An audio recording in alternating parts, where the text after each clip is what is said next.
नमस्कार, स्वागत है आपका हमारे चैनल में। मैं रानी गुप्ता आपके साथ और बड़ी खबर आ रही है। दिल्ली पुलिस ने निलंबित भाजपा प्रवक्ता नुपुर शर्मा की सुरक्षा बढ़ा दी है। आपको बता दें कि उन्होंने एक एफआईआर दर्ज करवाई थी पिछले दिनों की लगातार उनको और उनके परिवार वालों को जान से मारने की धमकी मिल रही है, जिसके बाद दिल्ली पुलिस ने ये कार्रवाई की है और उनको सुरक्षा प्रदान की है। इसी के साथ ही दूसरी खबर ये आ रही है कि जिस तरीके से सपा के एमएलसी बाके बिहारी ने विवादित टिप्पणी दी है ज्ञानवापी मामले में शिवलिंग को लेकर के, और जिस तरीके से हिंदू आस्थाओं का मजाक उड़ाते हुए उन्होंने ये टिप्पणी दी है और साथ ही कहा कि शिवलिंग एक पत्थर का टुकड़ा मात्र है और ज्ञानवापी में मिला वो टुकड़ा शिवलिंग नहीं है। इसी के साथ ही जहां देखा जा रहा है कि नुपुर शर्मा को लेकर के तमाम अरब देशों में लगातार भारत का विरोध जताया जा रहा है, तो इसी में देखने को मिल रहा है कि कुछ लोग नुपुर शर्मा का समर्थन भी करते हुए दिखाई दे रहे हैं। इसी बीच सपा के ही एक छात्र नेता ने नुपुर शर्मा का समर्थन करते हुए एक पोस्ट फेसबुक पर लिखा, जिसके बाद सपा पार्टी ने उस पर कार्रवाई की और उसे छात्र संघ जिला अध्यक्ष पद से मुक्त कर दिया गया है। तो कहीं ना कहीं ये अखिलेश यादव की दोहरी राजनीतिकरण को दिखाता है कि कैसे जब उन्हीं के पार्टी का एक एमएलसी शिवलिंग को लेकर के इस तरीके से विवादित बयान देता है, जिससे कि करोड़ों हिंदू की आस्थाओं को ठेस पहुंचता है और शिवलिंग को पत्थर का टुकड़ा बताता है। इसी के साथ ही और भी न जाने किस तरीके की विवादित टिप्पणी शिवलिंग को लेकर के वो करता है। इसी के साथ ही जहां दूसरी ओर नुपुर शर्मा का समर्थन करता हुआ एक छात्र दिखाई देता है, तो उस पर त्वरित कार्रवाई करते हुए उसे पार्टी से बाहर का रास्ता दिखा दिया जाता है। आपको बता दें कि दिल्ली पुलिस ने निलंबित भाजपा प्रवक्ता नुपुर शर्मा और उनके परिवार को सुरक्षा प्रदान की है। पिछले दिनों देखा गया था कि निलंबित प्रवक्ता नुपुर शर्मा ने दिल्ली पुलिस के स्पेशल सेल को ये शिकायत दर्ज कराई थी कि उन्हें और उनके परिवार को जान से मारने की कई दिनों से धमकियां मिल रही है, क्योंकि जिस तरीके से उन्होंने विवादित धार्मिक टिप्पणियां की थी पैगंबर मोहम्मद को लेकर के, तो इस वजह से उन्हें और उनके परिवार को इस तरीके का जो डर है उसका सामना करना पड़ रहा था लगातार, जिसके बाद इस शिकायत के बाद दिल्ली पुलिस के स्पेशल सेल ने ये सुरक्षा उन्हें प्रदान की है। आपको बता दें कि एक अज्ञात के खिलाफ ये मामला दर्ज किया गया था। इसी के साथ ही भाजपा की प्रवक्ता के तौर पर नुपुर शर्मा शुक्रवार को 27 मई को नेशनल टेलीविजन न्यूज चैनल की डिबेट में गई थी। डिबेट के दौरान उन्होंने कहा था कि कुछ लोग हिंदू आस्था का लगातार मजाक उड़ा रहे थे।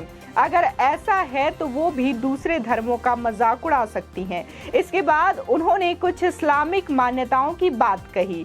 वहीं नुपुर की इस डिबेट के दौरान कही गई बातों को कथित फैक्ट चेकर मोहम्मद जुबैर ने अपने ट्विटर अकाउंट पर शेयर किया और यह आरोप लगाया कि उन्होंने पैगंबर मोहम्मद पर विवादित टिप्पणी की है। इसके बाद नुपुर का ये वीडियो सोशल मीडिया पर लगातार वायरल हो गया और 1 जून को महाराष्ट्र में उनके खिलाफ धार्मिक भावनाओं को ठेस पहुंचाने का पहला केस दर्ज हुआ। इसके बाद 2 जून को ही महाराष्ट्र में उनके खिलाफ दूसरा मामला भी दर्ज हुआ। विवाद को बढ़ता देख बीजेपी ने 5 जून को नुपुर शर्मा को पार्टी से निलंबित कर दिया। आपको बता दें कि लगातार नुपुर शर्मा को लेकर के जिस तरीके से कतर में और इसी के साथ ही बाकी जो अरब देश हैं उनमें लगातार विरोध का सामना करना पड़ रहा है और कहीं ना कहीं इससे भारत को नुकसान होता हुआ भी दिखाई दे रहा है, क्योंकि जितने भी तेल और गैस की आपूर्ति है वो कहीं न कहीं अरब देशों पर ही भारत निर्भर है और वहीं से ये चीजें आती है।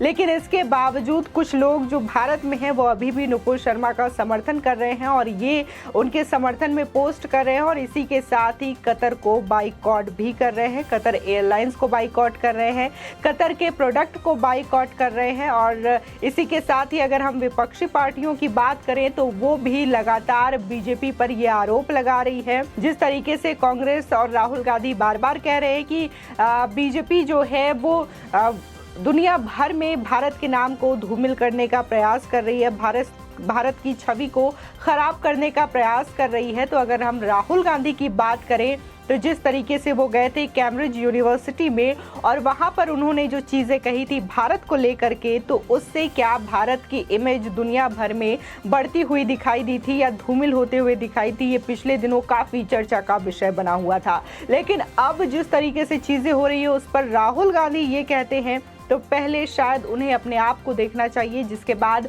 अगर वो ये टिप्पणी करते हैं तो ये वाकई अच्छा माना जाएगा। इसी के साथ ही जहां कतर लगातार बाइकॉट कर रहा है और लगातार भारत से नाराज चल रहा है और भारत से माफ़ी मांगने की बात कह रहा है, तो वहीं अगर हम सऊदी अरेबिया की बात करें तो सऊदी अरेबिया ने बीजेपी के फैसले का स्वागत किया है, जिस पर कि बीजेपी ने नुपुर शर्मा को पार्टी से 6 साल के लिए निलंबित कर दिया है। लेकिन कतर जो है अभी भी इसी बात पे टिका हुआ है कि भारत जो है इस मामले के लिए माफी मांगे। आपको बता दें कि निलंबित होने से पहले तक नुपुर शर्मा को बीजेपी की तेज तर्रार प्रवक्ता माना जाता रहा है। वो साल 2015 में खूब चर्चा में रही थी क्योंकि बीजेपी ने दिल्ली में उन्हें आम आदमी पार्टी के मुखिया अरविंद केजरीवाल के खिलाफ मैदान में उतारा था। नुपुर शर्मा दिल्ली विश्वविद्यालय छात्र की अध्यक्ष रूप में भी काफी चर्चा में रही हैं। वो साल 2018 में एबीवीपी से छात्र संघ चुनाव जीतने वाली एकमात्र कैंडिडेट थी।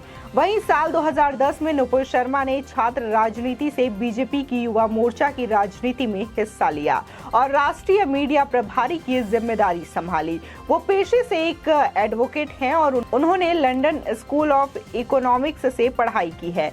नुपुर शर्मा काफी पढ़ी लिखी हैं और उन्होंने बर्लिन से भी पढ़ाई की है।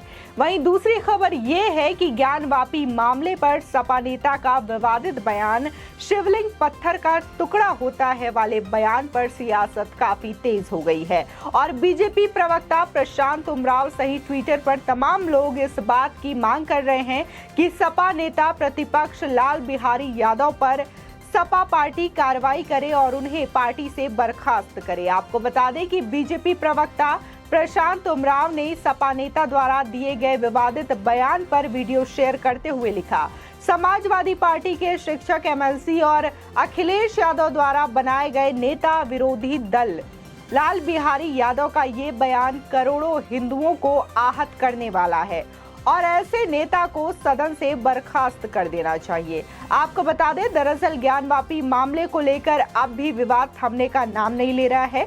बयानबाजी का दौर लगातार जारी है। वहीं समाजवादी पार्टी के विधान परिषद में नेता प्रतिपक्ष लाल बिहारी यादव ने ज्ञानवापी मुद्दे पर विवादित बयान दिया।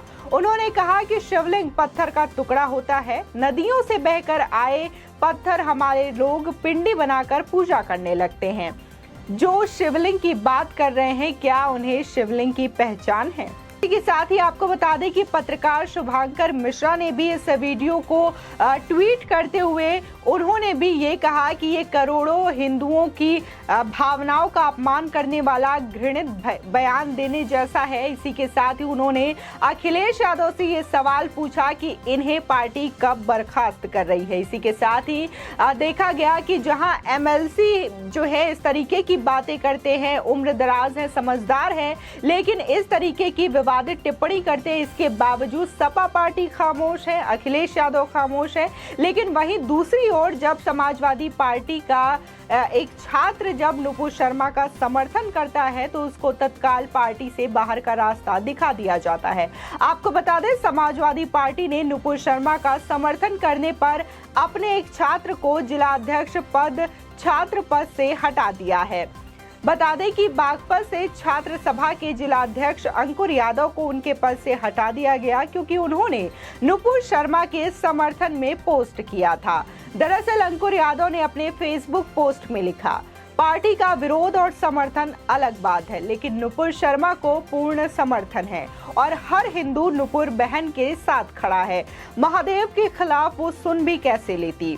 साथ ही उन्होंने आगे ये भी लिखा कि अपने घर की महिलाओं को मुसीबत के समय अकेला छोड़ देना कोई भी धर्म या शास्त्र नहीं सिखाता। जिसके बाद इस पोस्ट पर संज्ञान लेते हुए समाजवादी पार्टी के प्रदेश अध्यक्ष दिग्विजय सिंह ने अंकुर यादव को पदमुक्त कर दिया, जिसके बाद लोग लगातार सोशल मीडिया पर अखिलेश यादव और सपा पार्टी पर विरोध जता रहे हैं और इसे तुष्टीकरण की राजनीति बता रहे हैं कि एक ही पार्टी में इस तरीके से ये चीजें कैसे हो सकती। नेता है वो इस तरीके की टिप्पणी करता है, इसके बावजूद वो पार्टी में अभी भी बरकरार है उसी पद में। वहीं दूसरा, अगर जो छात्र है सिर्फ समर्थन करता है, अपनी अभिव्यक्ति की आजादी के तहत अपनी बात रखता है, पोस्ट करता है, तो उस पर अखिलेश यादव जो है इस तरीके की कार्रवाई करते हैं और उसे पद से हटा देते हैं। वही अगर हम नुपुर शर्मा की बात करें तो नुपुर शर्मा को लेकर के दो तरह का रुख देश में और दुनिया भर में देखने को मिल रहा है। जहां एक वर्ग लगातार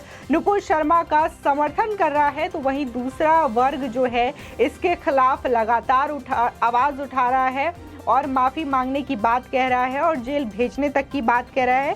यहां तक कि नुपुर शर्मा ने भी इस बात पर सफाई दी और उन्होंने ये कहा कि अगर मेरी बातों से किसी की भावनाओं को आहत होता है तो मैं अपने शब्द वापस ले लेती हूं, लेकिन अगर मेरे आराध्य के खिलाफ कोई बोलेगा या मेरे धर्म के खिलाफ कोई इस तरीके से बोलेगा तो मैं जरूर बोलूंगी। आपकी इस खबर पर क्या राय है हमारे कॉमेंट सेक्शन में जरूर बताएं। आगे की और भी अपडेट के लिए चैनल को सब्सक्राइब करना ना भूलें।